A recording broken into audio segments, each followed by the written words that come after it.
oficial. Realmente nunca. Vamos a ir viendo por qué. El día de hoy vamos a aprender un poquito sobre la historia de México.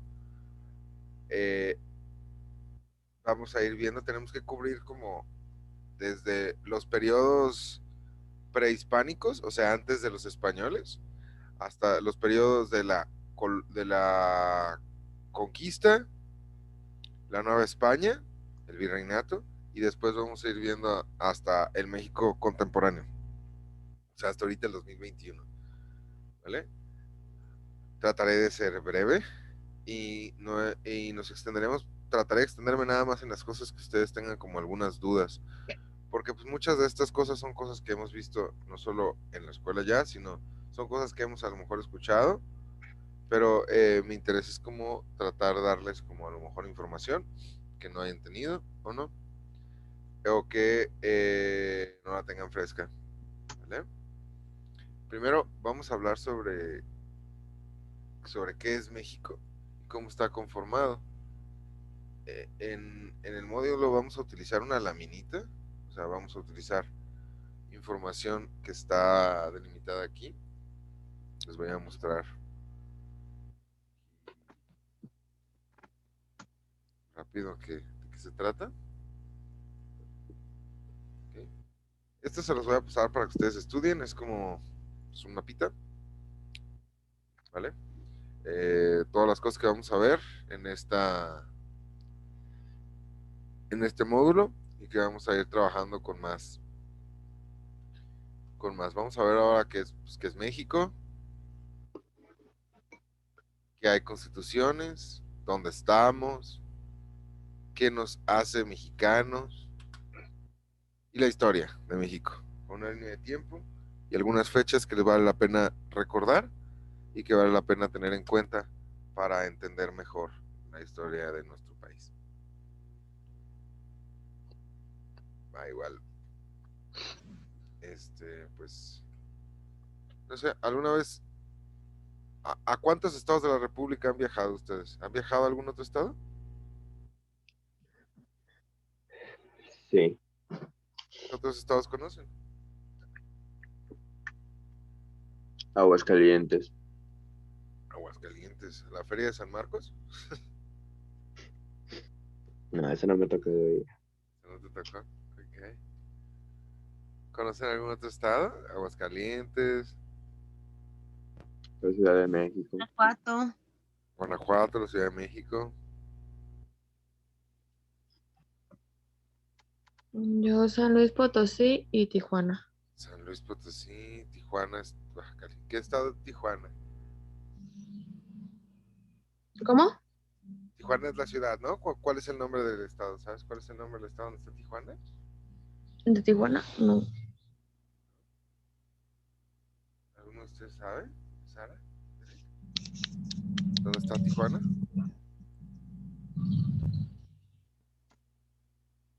Está pegado por Los Ángeles, ¿no? Ok. Tijuana está aquí arribita, ¿no? Tijuana está aquí. La ciudad que está enfrente es de San Diego, ¿no? Y este estado, ¿saben cómo se llama este estado que está aquí? Este estado que es como hasta aquí. ¿Y cómo es de aquí? Baja California. California, ¿no? Ujú. Baja California y el otro que está aquí abajito es Baja California Sur. Sí. Es importante reconocer pues estas cosas. ¿Por qué creen que México se haya dividido en estados? ¿Ustedes creen que sea útil que se dividan en estados? Se lo han preguntado una vez así de que por qué tenemos esta división que el profe va a machacar porque no es exacta, pero es algo así. ¿Se han preguntado alguna vez por qué México se divide así en estados?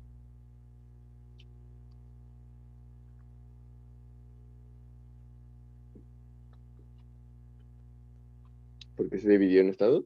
Ajá, ¿saben por qué se dividió así en estados en México así que se ha ido? Porque está partido y no es solamente como una piedrota y ya.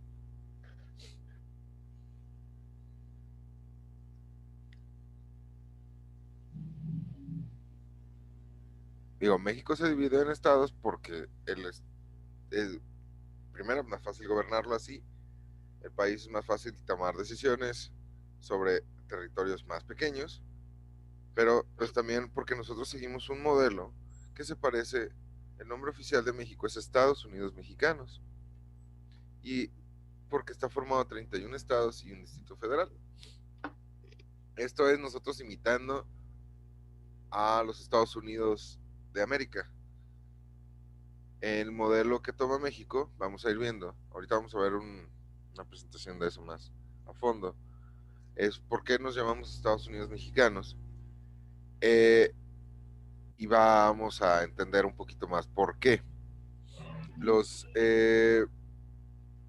La división de los estados se va haciendo y se va cambiando durante durante diferentes periodos de la historia de nuestro país. Y vamos a ir viendo qué otros nombres ha tenido. ¿Vale? Ahorita, primero, antes de la conformación política de la Nueva España, que es importante para entender la diferencia entre liberales y conservadores, es importante porque en los primeros intentos de organización política de México hay dos ideas como completamente diferentes. Una, que eran las personas, en general, la gente que eran hijos de españoles que habían nacido en la Nueva España, es la gente que tiene poder. Que no es muy diferente a como lo vemos ahora, que es la gente que ha perpetuado en el poder, es la gente que mantiene el poder. El nieto de Plutarco Elías Calles sigue estando allí, la familia de Lázaro Cárdenas sigue estando allí, mucha gente del PRI sigue estando, desde el PRI de 1920, del primer PRI, del PNR, sigue en el gobierno, mucha gente sigue así, ¿no? Y esto no es diferente a como ocurría en esos momentos. Cuando México decide que van a independizarse, México, España no declara a México independiente, se tarda un montón, pero hay dos fuerzas grandotas. Los liberales es la gente que no tenía posiciones en el gobierno y que tenía una aspiración de ser independientes completamente de España. Con eso me refiero a que los conservadores no querían ser independientes de España, simplemente querían que se les dieran más derechos. Querían continuar siendo parte de España, pero con más derechos. Y mucha de la lucha, porque la independencia de España, cuando empieza, es algo que a lo mejor no lo hemos entendido así, pero ¿se acuerdan de este señor Napoleón? Que vimos que apareció durante la Revolución Francesa, ¿no? Sí. ¿Se acuerdan de este señor Napoleón? Pues está Napoleón III, que es como su hijo. Creo que es Napoleón II. Creo que sí es Napoleón II. Sí, Napoleón II, el guapo. El guapo. ¿Qué hacen estos señores? Ellos derrocan el gobierno en España. Cuando ocurre la independencia de México en 1810, España es controlada por los franceses. La primera independencia de México era de los franceses, no de los españoles. O sea, España estaba invadida por los franceses y los mexicanos que estaban acá, que decían, yo amo a España, yo me quiero independizar del nuevo gobierno. Y los conservadores lo único que querían era independizarse del gobierno de Francia y de la corona francesa y decir que Fernando VII, el rey de España en ese momento, era el líder de la Nueva España. Fernando VII era el legítimo rey de la Nueva España. ¿Tiene sentido esto para ustedes? Lo que digo, o sea, España estaba dominada por los franceses, México se independiza del gobierno francés porque deciden que Fernando VII iba a ser el rey de la Nueva España. Y los liberales dicen, no, no, no, ya estamos de este lado, ya empezamos este cotorreo, hay que seguirle.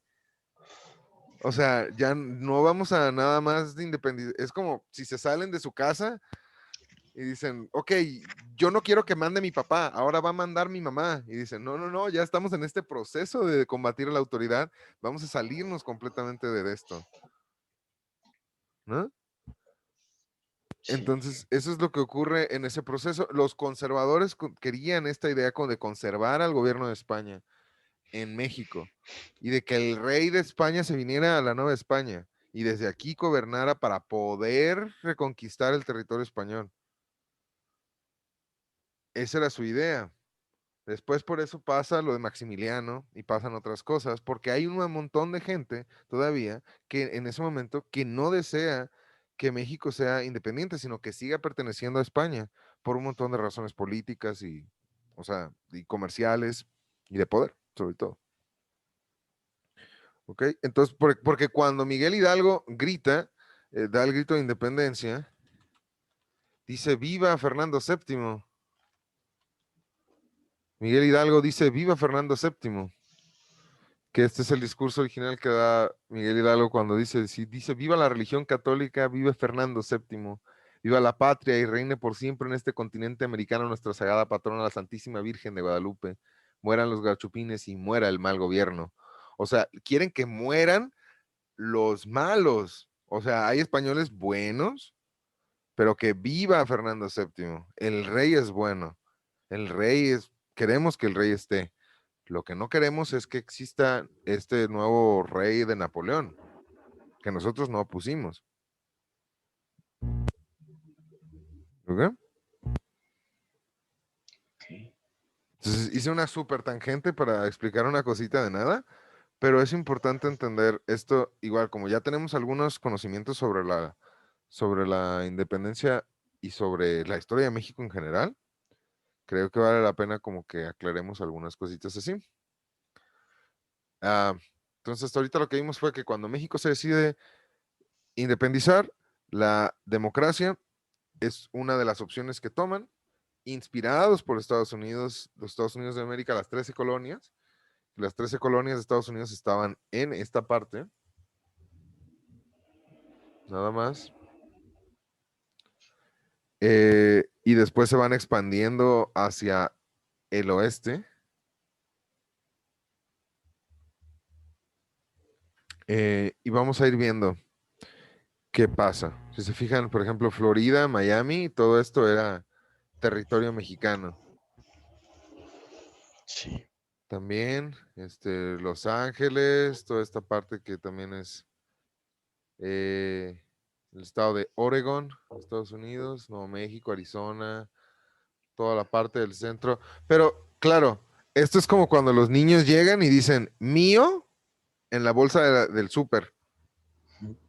O sea, ellos se están refiriendo, los españoles probablemente conocían una parte del territorio, o sea, como llegaron a algún lugar, plantaron una bandera y dijeron mío, pero obviamente no era de ellos y no había gobierno y no había gente en toda esta parte.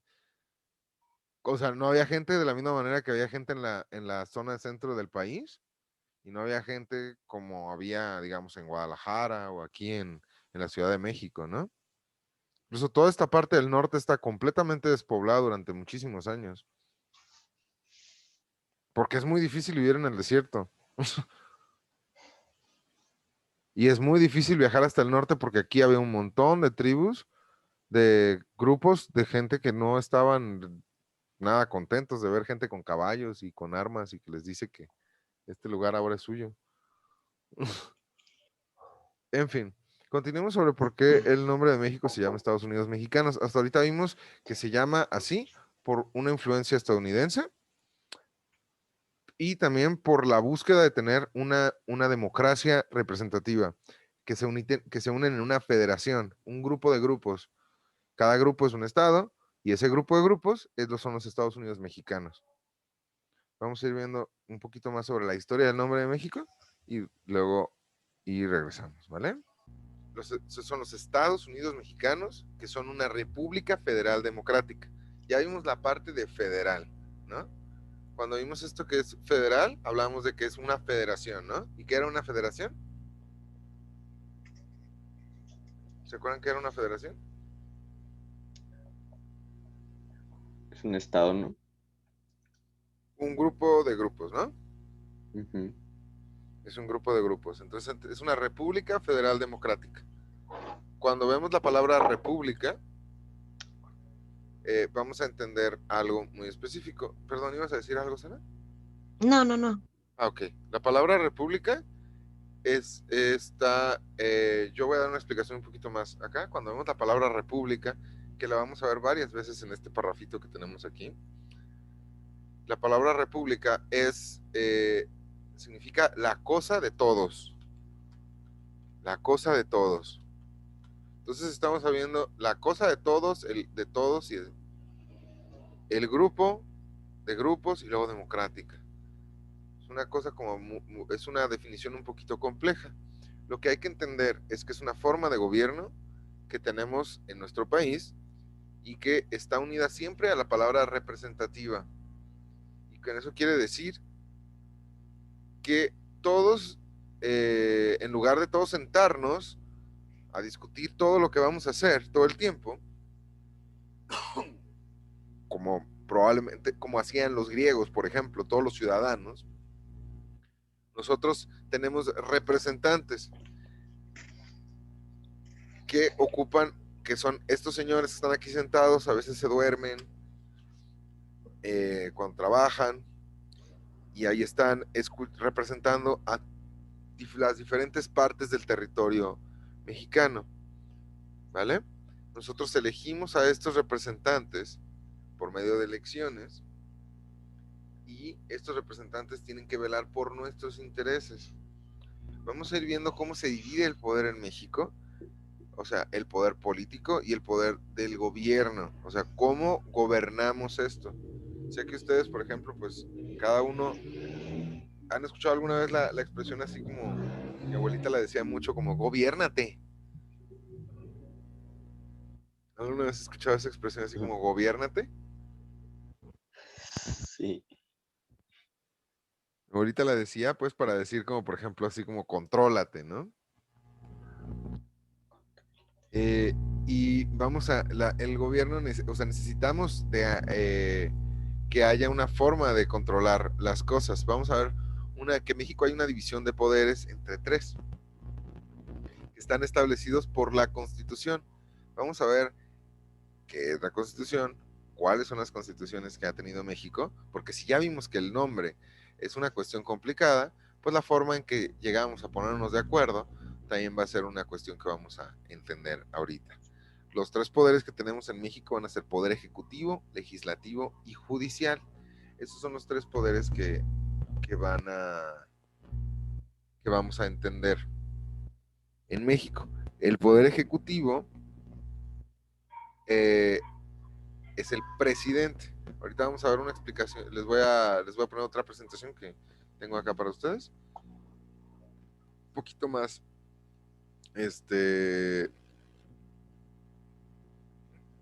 donde profundizamos un poquito más. Denme un segundito para ponerlo aquí en pantalla completa.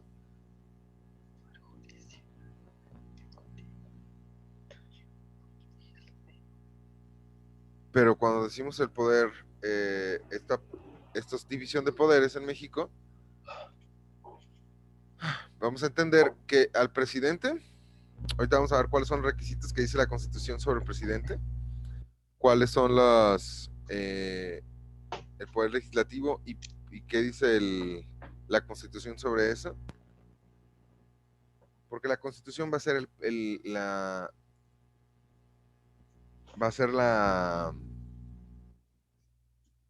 el documento que determina muchas de las cosas de cómo y qué pasa en México. Primero vamos a ver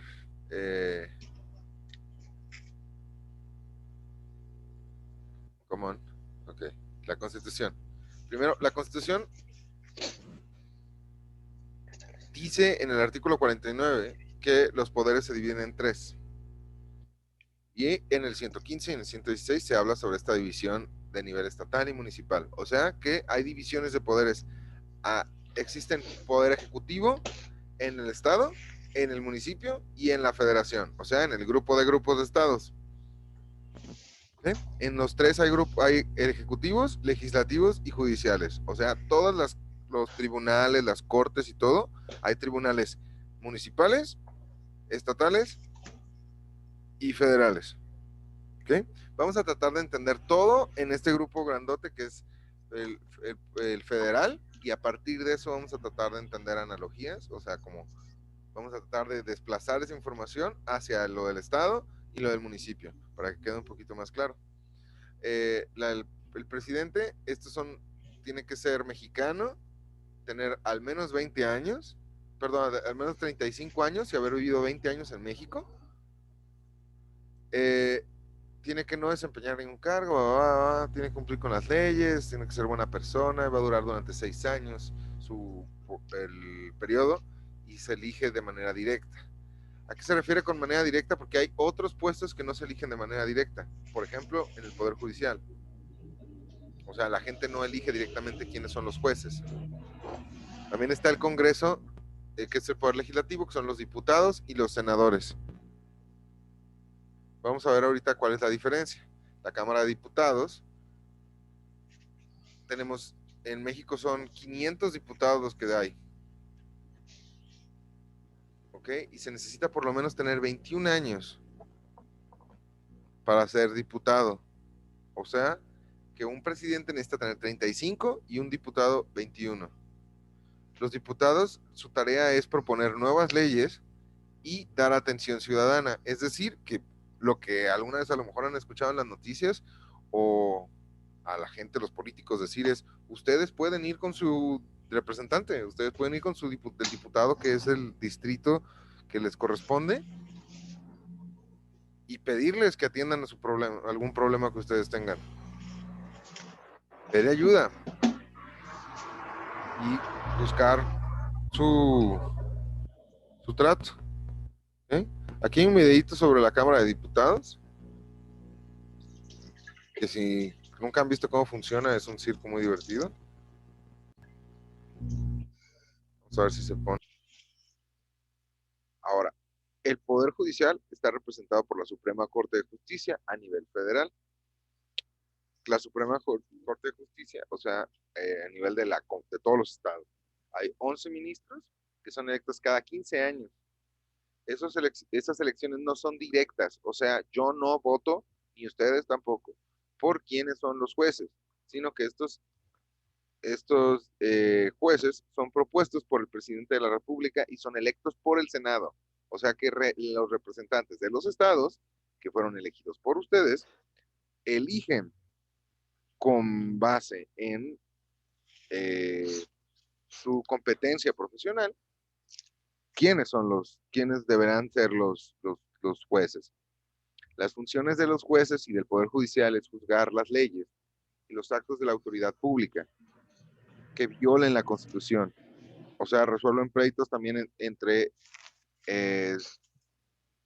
las personas con el gobierno y también con las personas, con los legisladores o con el Poder Ejecutivo, ya sea presidente municipal, gobernador o presidente de la República, y también pleitos entre particulares, o sea, entre ustedes y yo, o ustedes y los que tengan problemas. Los requisitos para ser un juez o pertenecer al Poder Judicial es tener 35 años, ser licenciado en Derecho, con antigüedad mínima de 10 años, o sea, desde los 25 estar titulado y no haber sido condenado por ningún delito. Tampoco haber ejercido ningún cargo un año antes de la elección,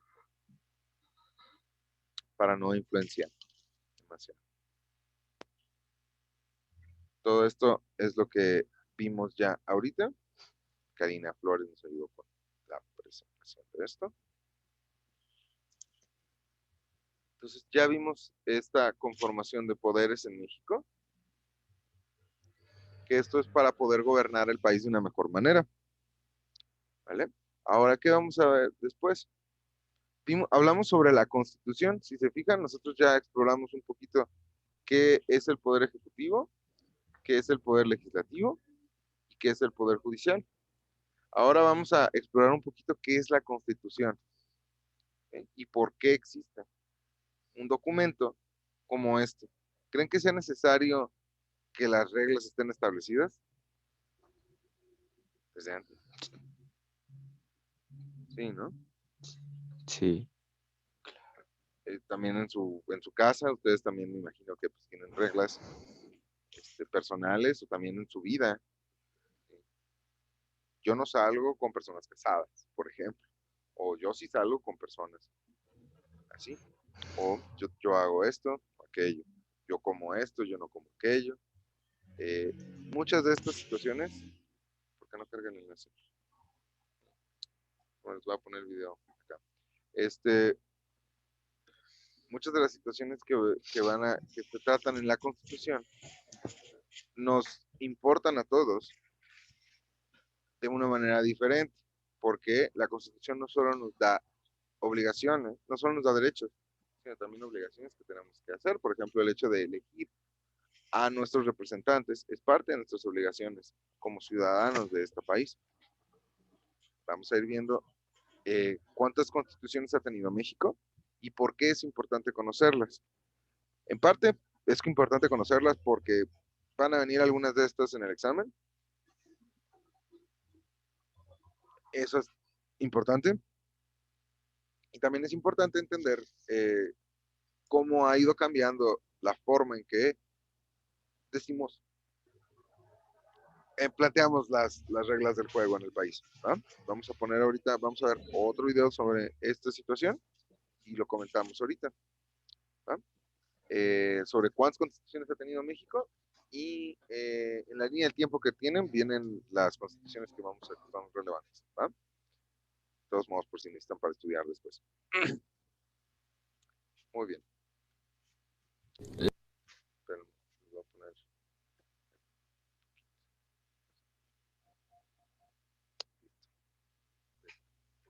porque son importantes porque son importantes.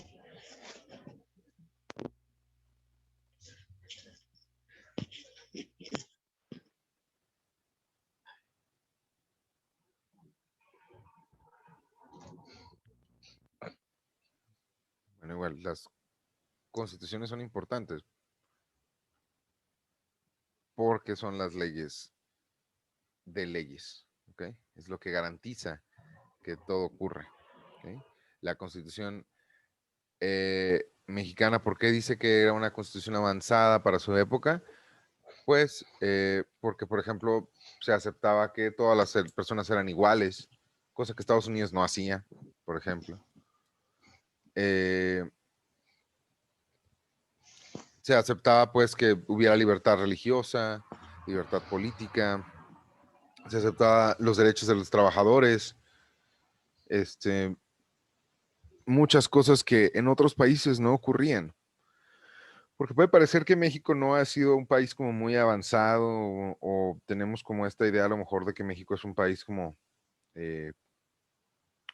pobre o retrasado, y con retrasado me refiero como atrás en cuestiones políticas o en muchas cosas en México, pero realmente no, realmente México ha sido un país bastante avanzado y es un país bastante respetado por muchos lugares, solo porque la historia de nuestro país ha sido muy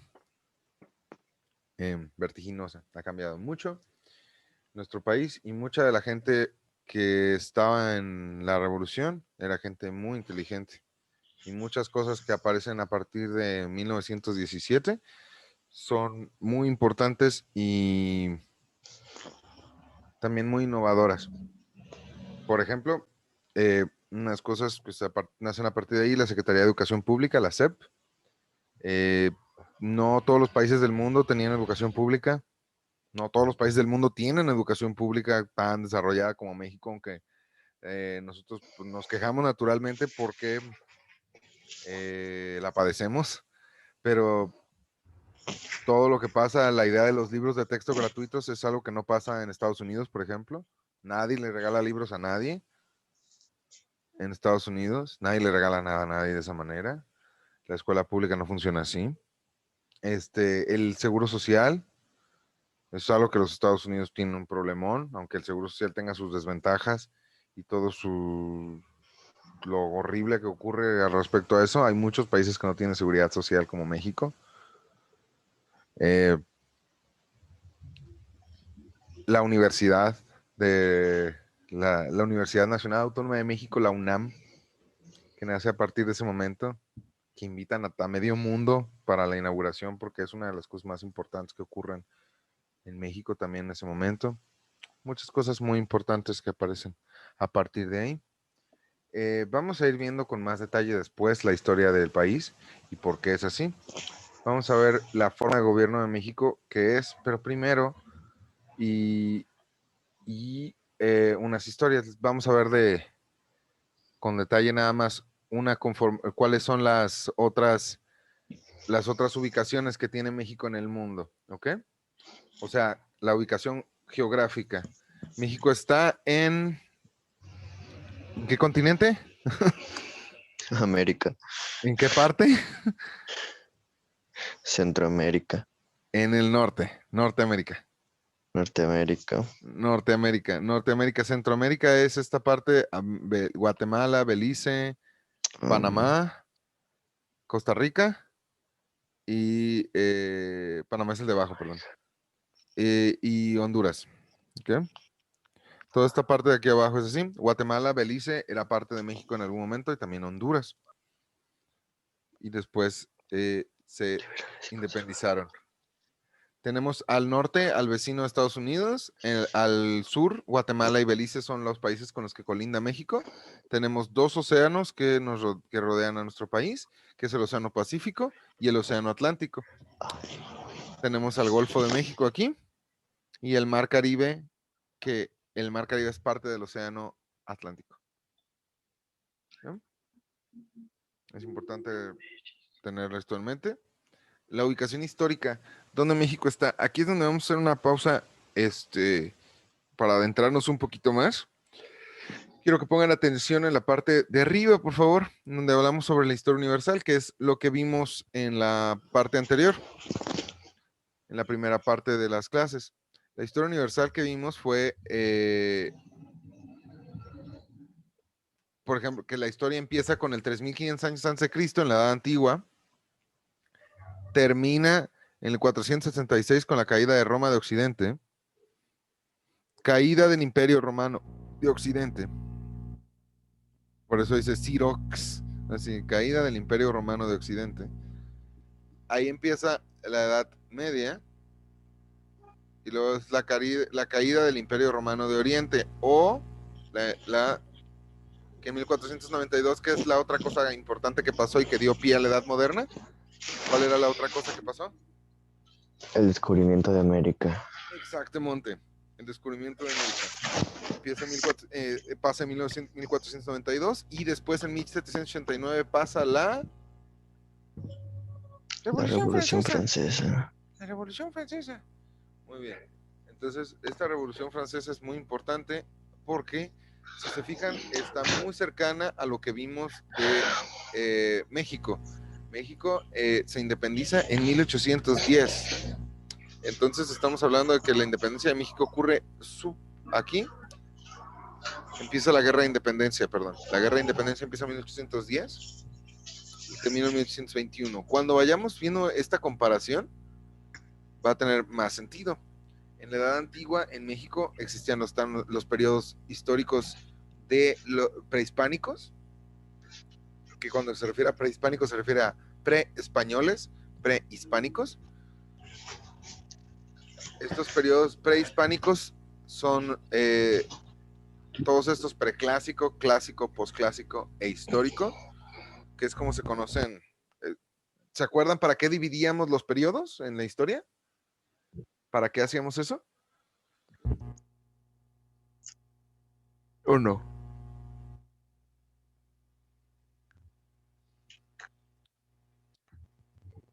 Nosotros dividimos los periodos, los historiadores, o sea, la historia se divide en periodos para poder estudiar algo. Si no delimitamos lo que estudiamos, es muy difícil saberlo. Que es lo mismo, si tratamos de usar tela como ropa, si no la cortamos, es muy difícil poder usarla o saber qué es. O si la cortamos, la delineamos y definimos cuáles son sus características, pues entonces es mucho más fácil estudiarlas. Por eso estos periodos históricos prehispánicos y posthispánicos van a tener más sentido cuando entendemos dónde empiezan, dónde terminan y cuáles son sus características. Así, de esa manera podemos entenderlos mejor. No es para que memoricemos fechas, acuérdense, sino nada más es para que podamos entender cuándo empieza, cuándo termina, como cuando uno tiene una relación en su vida o cuando uno habla de la primaria, la secundaria, la preparatoria. En este caso, lo que estamos haciendo es hablar de diferentes periodos de nuestra vida, con años de inicio y fin. La fundación de Tenochtitlan, que es, si se acuerdan lo que vimos, es de donde están los pueblos que son conocidos como aztecas o mexicas, apareció en 1325 y después en el año 1521 es cuando se da la conquista de Hernán Cortés. Entonces, si vemos la diferencia entre las líneas del tiempo que hay entre el descubrimiento de América y la conquista, esos años que pasan ahí en medio, los 29 años que pasan ahí, los 39 años que pasan en medio de eso, es entre que los españoles llegan a las islas en Cuba, de Cuba entran a México, y de México, el 1521 es cuando Hernán Cortés es la caída de Tenochtitlán, derrocan al gobierno de Cuauhtémoc en 1521 y inicia el periodo que es conocido como la Nueva España en nuestra historia, que es lo que les decía, México formaba parte de España, no era una colonia, era un territorio español, como otra parte de España, pero en otro lugar. Y después de 1521 a 1821, o sea, 300 años, que se fijan aquí, este es un periodo de la historia que es difícil de conocer y si les interesa, deberían de buscarlo, porque 300 años de historia no son poquita cosa. Y la verdad es que pasan muchas cosas interesantes en esos 300 años que México es parte de España. No son periodos de oscuridad, no es un periodo triste, tampoco es un periodo de esclavitud o algo similar. Hay muchas cosas terribles en ese periodo, pero es interesante conocer también qué es lo que pasa en eso, si les interesa. Los animo a que lo hagan, la verdad. En 1821 se declara independencia de México porque en 1810 empezó la guerra de independencia. Como nosotros vamos a entender a México después, todos estos periodos son muy complicados. ¿A qué me refiero con que la independencia, este periodo nada más de la historia, vamos a dedicar a la siguiente clase y vamos a dedicarle de 1821 hasta hoy la siguiente clase? Vamos a tratar de entenderlo. Les voy a pedir nada más que veamos un par de videos de tarea para que tengan más tiempo para digerirlo, porque la verdad en 2 horas no nos da suficiente para verlo. Y no porque sea mucho, sino porque es complejo y la verdad es que no vale la pena que yo los atiborre de información, sino más bien que aclaremos dudas y hagamos una narración mucho más ordenada de los eventos. ¿Verdad? En fin, a lo que me refiero es que hay varias etapas de la guerra de independencia. Hay 4 etapas de la guerra de independencia y después vamos a llegar al México independiente. Y en el México independiente vamos a ver cómo las cosas ocurren. Vamos a ver esta división que les comentaba al principio de conservadores y liberales. ¿Por qué pasan? ¿Cuáles conflictos internacionales llevan? ¿Y qué lleva a México a eso? Porque en este periodo entre 1821 y 1817, México se vuelve parte de Francia. Y ocurre el segundo imperio mexicano con Maximiliano de Habsburgo. Ocurre la intervención francesa cuando Francia invade México y ocurre la batalla del 5 de mayo. En este periodo también ocurre la venta de California, la venta de Texas, la independencia de Texas, la venta de California, la guerra del Álamo, muchas cosas que son relevantes hasta ese momento. La guerra de Reforma, cuando Juárez escapa por todos lados. Y después llega Porfirio Díaz, antes de la Revolución Mexicana, ¿vale? lugar de platicárselos así ya tanto, vamos a ver una historia que va a resumir todo lo que estamos viendo aquí, que nos va a ayudar a entender mejor la línea del tiempo. ¿Por qué es importante que la veamos así? Quiero que vayan viendo como la comparación que hacemos entre la línea del tiempo internacional o de la historia universal y la historia de México. Porque cuando ocurre la Revolución Francesa, México después decide independizarse. Cuando empieza la Revolución Industrial, que es como también por aquí, México también, en México no sufre nada de eso, pero después cuando empieza la Segunda Guerra Mundial, aquí, la Primera Guerra Mundial, México está en guerra en ese momento. Y durante la Segunda Guerra Mundial, que es más acá, México también está en un conflicto distinto. Vale la pena entender las situaciones. Vamos a ver también qué es esto del milagro mexicano,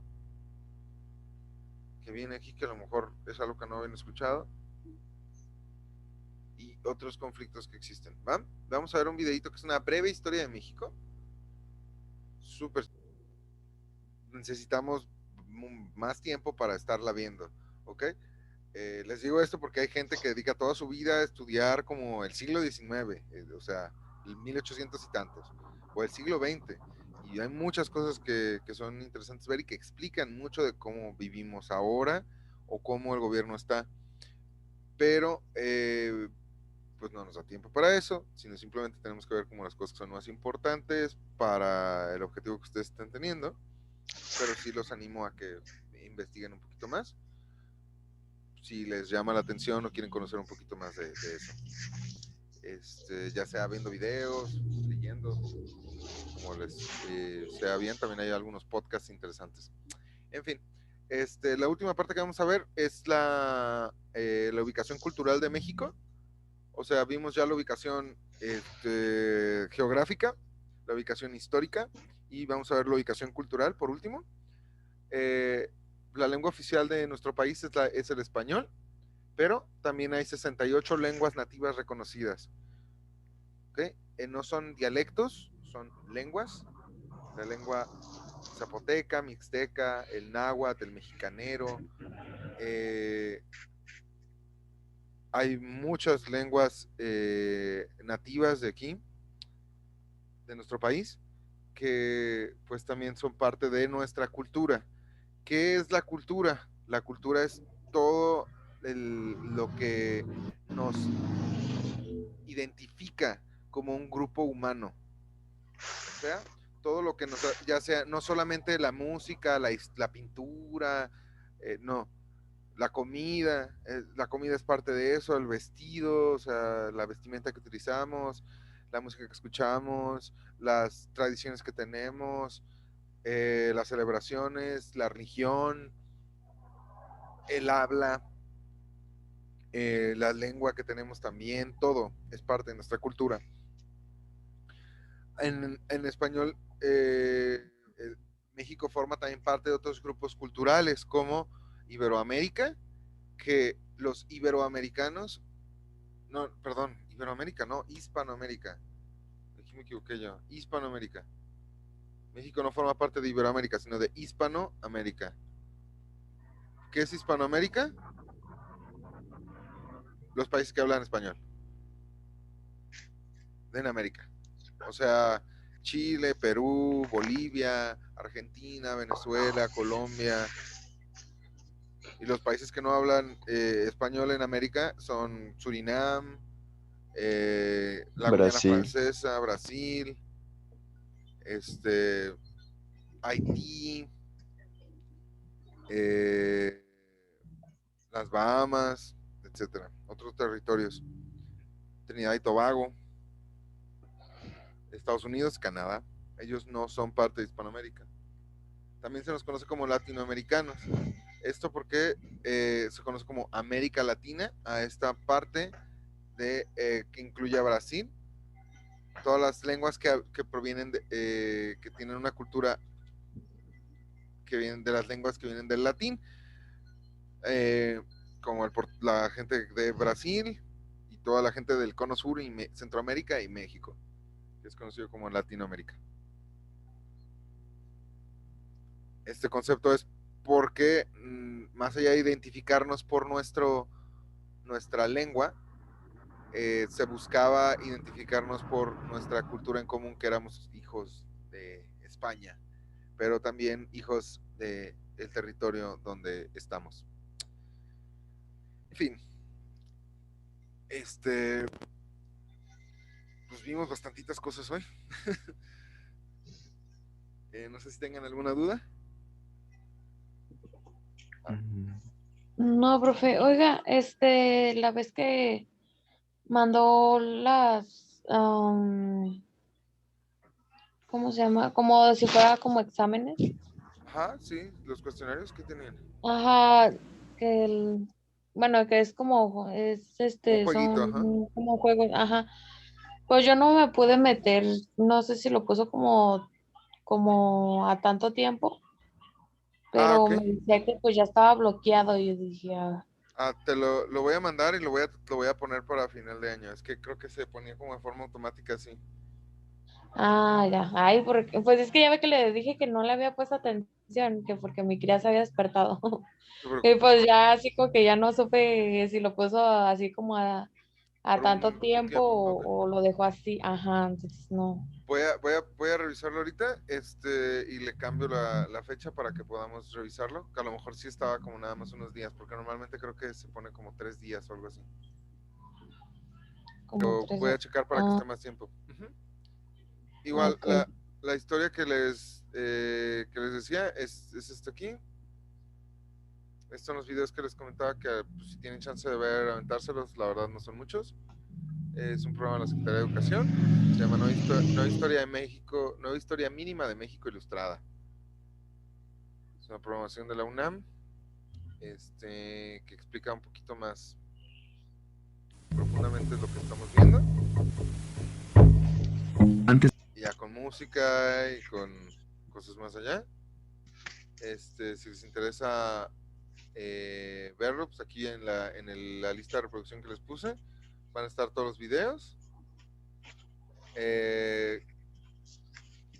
Una sobre los tratados de México y los planes de México, los presidentes, el sistema de gobierno de México, que vimos de la Constitución, la historia de México, el nombre de México. Vamos a ir viendo unas cancioncitas para memorizar los planes de México, porque vimos que había el plan de Ayutla y el plan de Ayala y otro montón de planes que es importante verlo. Se los voy a mandar. ¿Okay? Pues entonces, si no hay más de mi parte, es todo, chicos. Los veo entonces el miércoles. Muy bien.